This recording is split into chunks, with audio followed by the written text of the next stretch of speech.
Flavia Rollón está con nosotros, a quien le agradecemos mucho por acompañarnos en nuestros estudios centrales. ¿Cómo estás? ¿Qué tal? ¿Cómo están? Buen día. Es así porque es una afirmación fuerte, digo, que un área tan importante de la República Argentina se pueda quedar sin gas. Quiero preguntarte de detalles y cuál es tu evaluación. Bueno, a ver, la situación no son los residenciales, o sea, las casas, hospitales, escuelas, comercios, eso es lo que se llama la demanda prioritaria, eso claramente tienen la responsabilidad de que justamente tengan garantizado el gas, es prioritario. La situación es en la industria, sobre todo en las provincias de Salta y Tucumán. ¿Por qué? Porque esa demanda prioritaria, o sea, ¿qué es lo que pasó?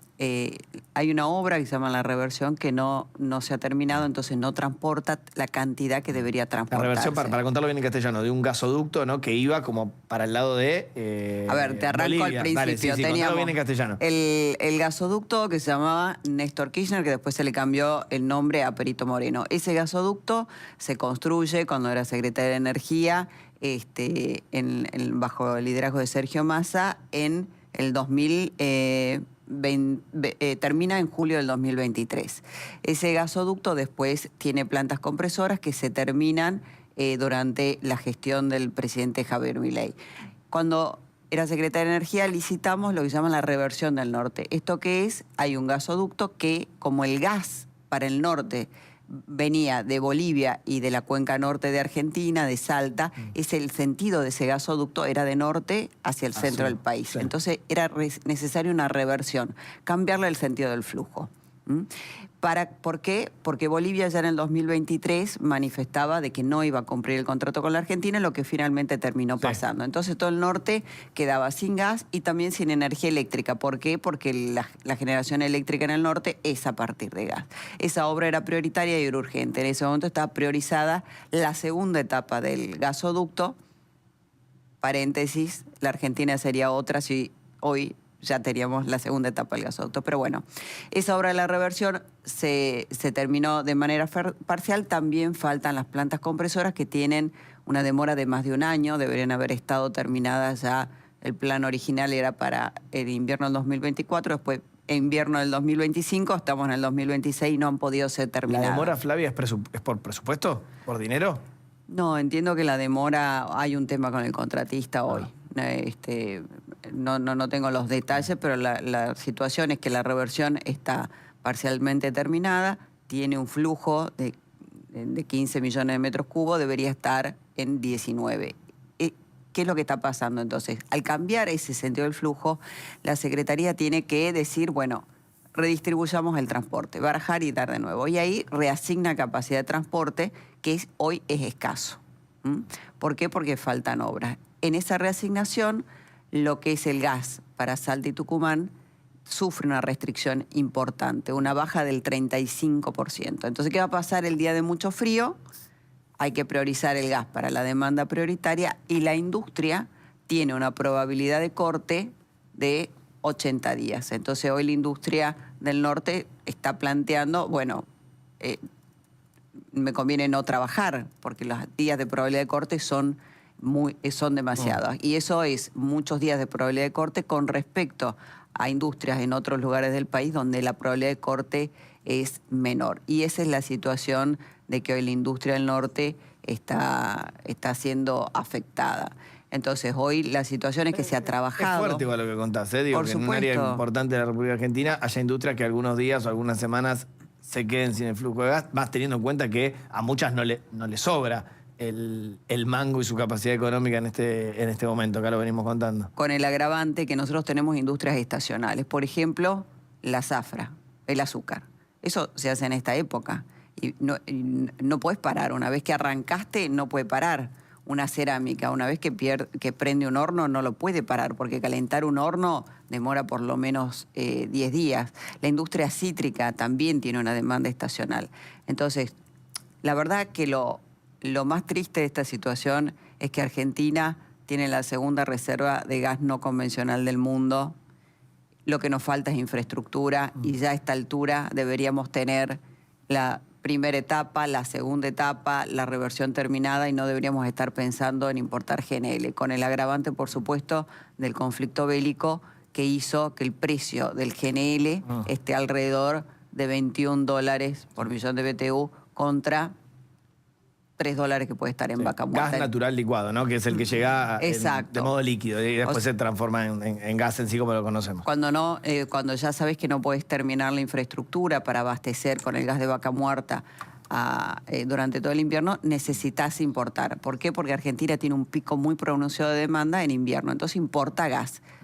Gas en barco, que es el GNL, puede importar gas de Bolivia, también se ha dado importaciones por el norte de Chile, a partir de GNL de Chile, y así resolves el problema. Entonces la industria hoy también te plantea el tema del costo, porque claramente el gas está mucho más caro en este invierno, ¿no? Ahora, este es uno de los focos por el que queríamos que estés acá. El otro tiene que ver con algo muy actual, porque se está empezando a debatir hoy en Cámara de Diputados, veremos si se abre la sesión o no, es a partir de las 10 de la mañana, lo que se llama el régimen de zonas frías, lo digo bien en castellano para que se entienda, lugares de la República Argentina que tienen temperaturas más extremas que en otros y que son subsidiados. Pero el gobierno quiere cambiar ese régimen, dicen ellos, bueno, para concentrar la asistencia en hogares realmente vulnerables, dice parte de la oposición, no, le está sacando subsidios a gente que va a pagar mucho más dinero y que vive en zonas frías. ¿Cuál es tu visión antes que nada y si te gusta o no el proyecto del oficialismo?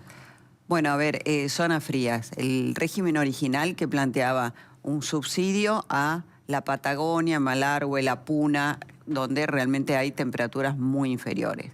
Después hubo una ampliación de ese régimen de zonas frías a más zonas en el país. Entonces, lo que plantea el proyecto de ley es sobre la ampliación, dejar el subsidio generalizado y que se siga subsidiando solo a aquellos que realmente lo necesitan, con los subsidios económicos focalizados.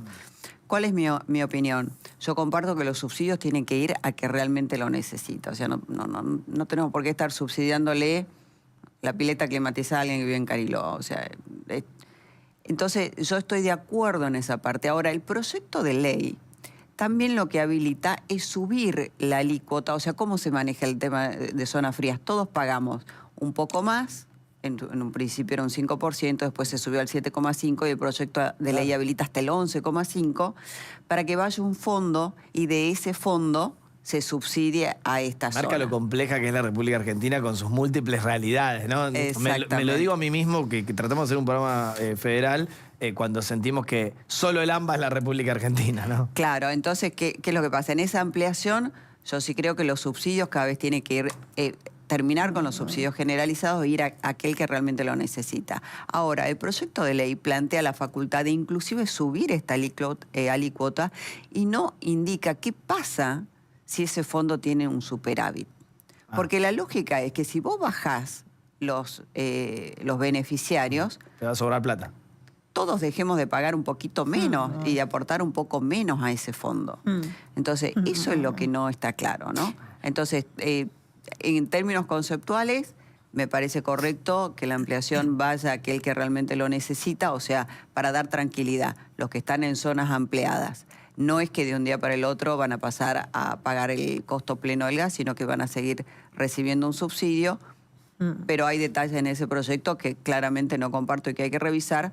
Por ejemplo, si se bajan los beneficiarios, tiene que bajar el aporte que hacemos entre todos a ese fondo e indicar qué pasa con el excedente que puede haber en ese fondo. Flavia, uno no paró de escuchar en los últimos tiempos, o mejor dicho, a partir de lo que vos decís de no tenemos que costear o subvencionar la pileta climatizada de los que viven en Cariló, por poner un ejemplo, ¿por qué en la Argentina durante tanto tiempo se subsidió a un sector que no tiene necesidad de ser subsidiado?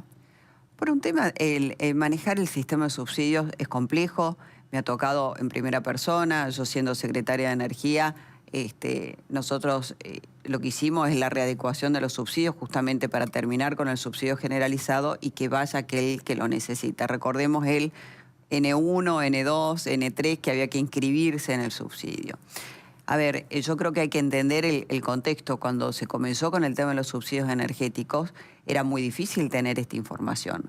Hoy, esto cada vez es más sencillo. De hecho, hoy ya podés cruzar el que te pide el subsidio, si realmente tiene, cuántos autos tiene a su nombre, propiedades, gastos, etcétera, para poder realmente focalizarlos. O sea, había un problema de cómo manejabas esa infraestructura de información, ¿no? Eso cada vez tenemos que ir a un estado más inteligente y más eficiente, y se trata de eso, ¿no? De tener los datos y de poder tener un manejo adecuado de datos.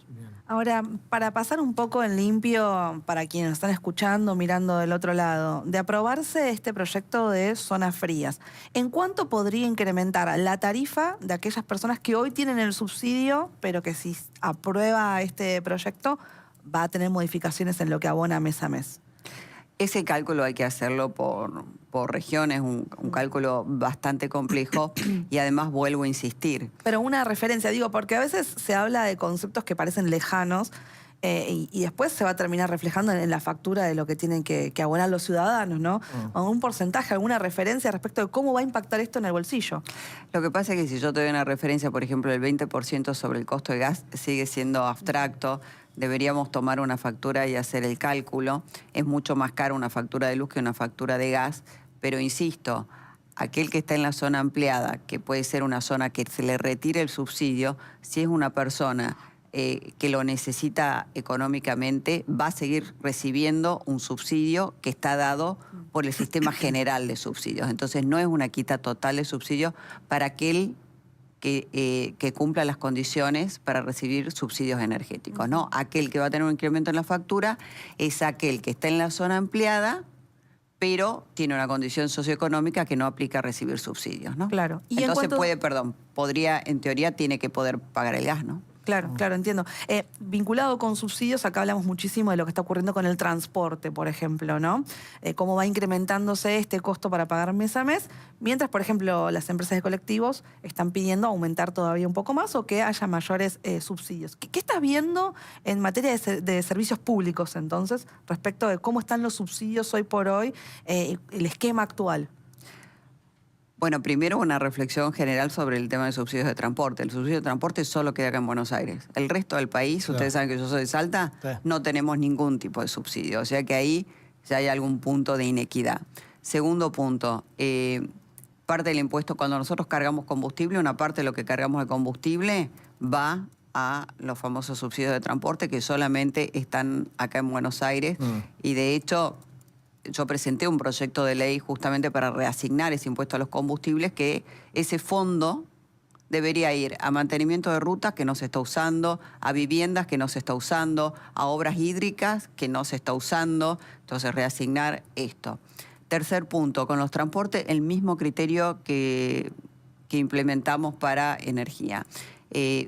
Los subsidios tienen que ir a la gente, a la demanda y a aquel que realmente lo necesita. Entonces, yo creo que también debería ser revisado el tema de subsidios de transporte por dos cuestiones. Una cuestión de equidad federal, que solamente los subsidios existen acá, y segundo, que los subsidios tienen que ir a quien realmente lo necesita. Y hoy hay información a raíz de todo el trabajo que ya se hizo en materia de colecta de datos y de aquel que pidió el subsidio, y de la inteligencia del Estado y lo que es la tecnología hoy, ¿no? Que todo el tiempo hay más disponibilidad de datos de que el subsidio del transporte también vaya al estudiante, aquel que realmente lo necesita, aquel que... Perfeccionar el sistema, ¿no? Perfeccionar el sistema y que vaya directamente a la gente, y no sé si debería ir directamente a las empresas de transporte. No soy una especialista en transporte, pero conceptualmente esto es lo que yo pienso. Bien.